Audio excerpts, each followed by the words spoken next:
Hi, and welcome to another episode of Hot Takes with me, the Silver Fox. I saw something today that made me laugh. Humza Yousaff wants Scotland to become a republic. And two thoughts went through my head, and I will take you through the thought process of both of these. But one of them was, well, we've seen this before, and the second one was, actually, now that I think about it. But it is an interesting little development.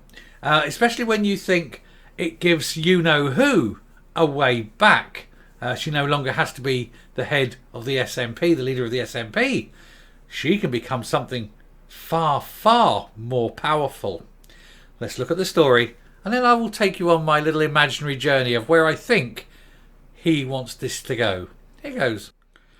So Scotland could ditch the monarchy within 5 years of independence and replace King Charles with an elected head of state. SNP's Republican frontrunner Humza Yousaff declares. Well, I think it won't be King Charles.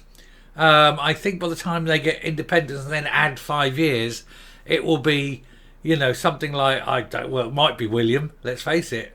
Might even be George. Certainly won't be Charles. They're not going to be getting independence anytime soon. But anyway, voting opened on Monday in the contest to succeed Nicola Sturgeon as leader, as we've done. We've saw this and that's all there. I'm not going to go too much into this story because we've covered the sort of the issues of the debate last night already and things like that. But Humza Yousaff, a Republican, has detailed how he believes the regional assemblies should begin discussing issues about what kind of Scotland we want to see in his latest interview.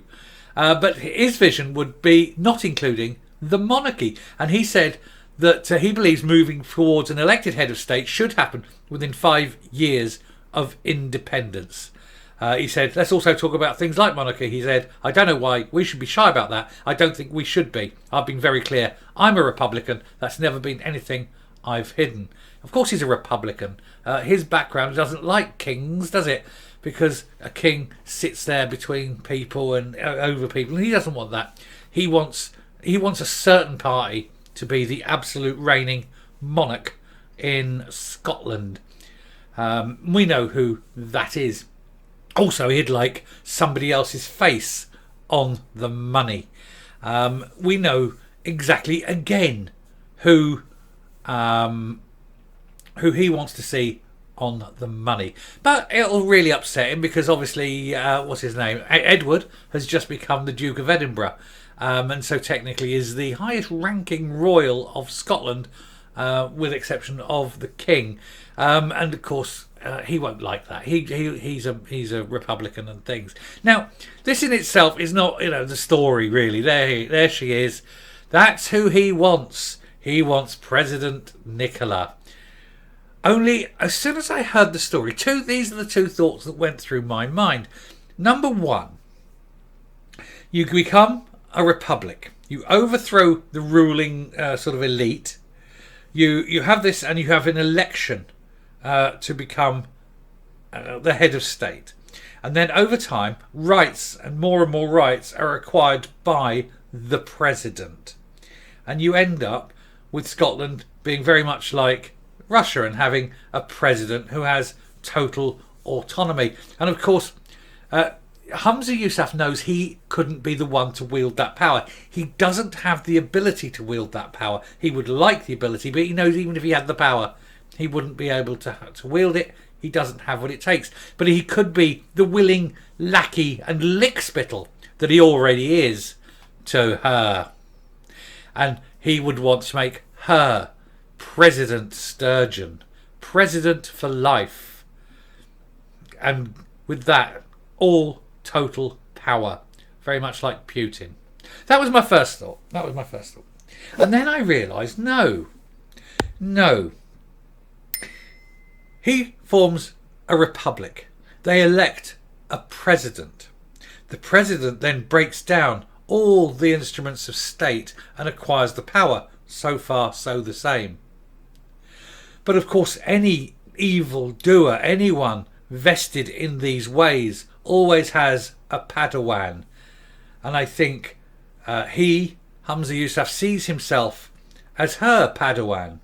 And together, they form an empire, and that will be Garth Sturgeon and her buffoon Humza Yousaff, Garth Yousaff.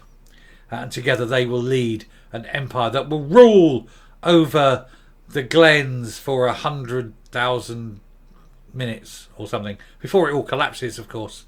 Because anyone who wants her as an elected head of state really needs their head screwed in.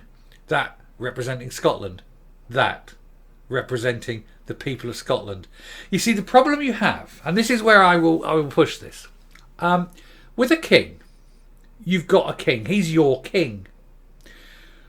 He's apolitical. It doesn't matter if you're left of centre or right of centre, if you're a rampaging Marxist or a lunatic fringe neo fashionista. He's your king. You didn't vote him in. He just is. When you have a president, that president is only president for half the country at best, because the other half won't have voted that person in. And you will have a president foisted upon you for whom you did not vote. And that is very divisive. And that is why republics always have division. And one only has to see what President Trump and how he divided America. And now how Biden is dividing America, because even some of Biden's supporters realise how bad that is. And that's the problem you have. And there's no mechanism for these things. There's no way of bringing the two halves together. Now, of course, yes, you are always in Britain going to have some Republicans, some anti-monarchists, but they're very few in number. And I say if you went across the whole of the country, I think the monarchy would be retained massively in a vote.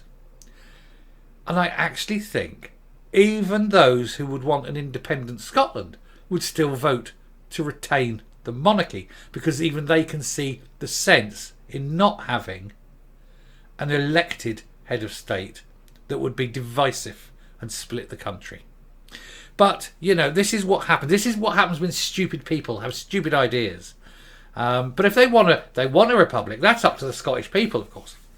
Once they get their independence, they can vote on whether they want to be a republic.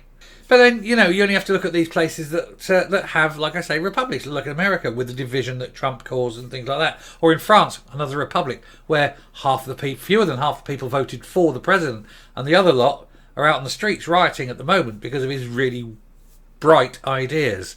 Anyway, this is what's happened. So Humza is pro-independence, yes, okay. But he's also pro-Republican, and that's fine. He's right to have his views. But I think he'll be very disappointed. To be honest, I think he'll be very disappointed on both counts if both of them went to referendums. I think he'd lose the first, and I think he'd most definitely lose the second. I don't think anyone in Scotland, even on the SNP side, wants her as president. It's grotesque. Last time I saw anything like that, it was hanging off a church, gargling as the rainwater fell out of its mouth. Anyway, I shall round off there and come up and we will finish the video. Of course, if she did become President Nicola Sturgeon, how long before she demanded a name change and became Queen Nicola? Nicola, Queen of Scots. Humza Yousaff, the groom of the stool.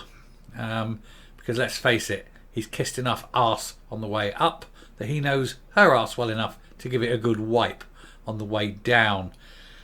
But he'd sit in that corner. He would be happy as Larry, wouldn't he, with her as queen, as she ruled over the peasants of Scotland, because that ultimately would be her ideal ambition.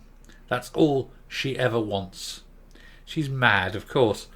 But at least she's gone now, for now, as long as Humza Yousaff does not become leader. Otherwise she'll be hanging around like a bad smell. Anyway, I shall round off. Thank you very much for listening.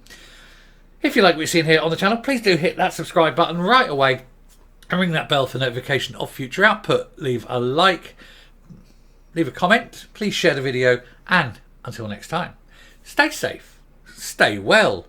You don't need to curtsy to Nicola, and goodbye.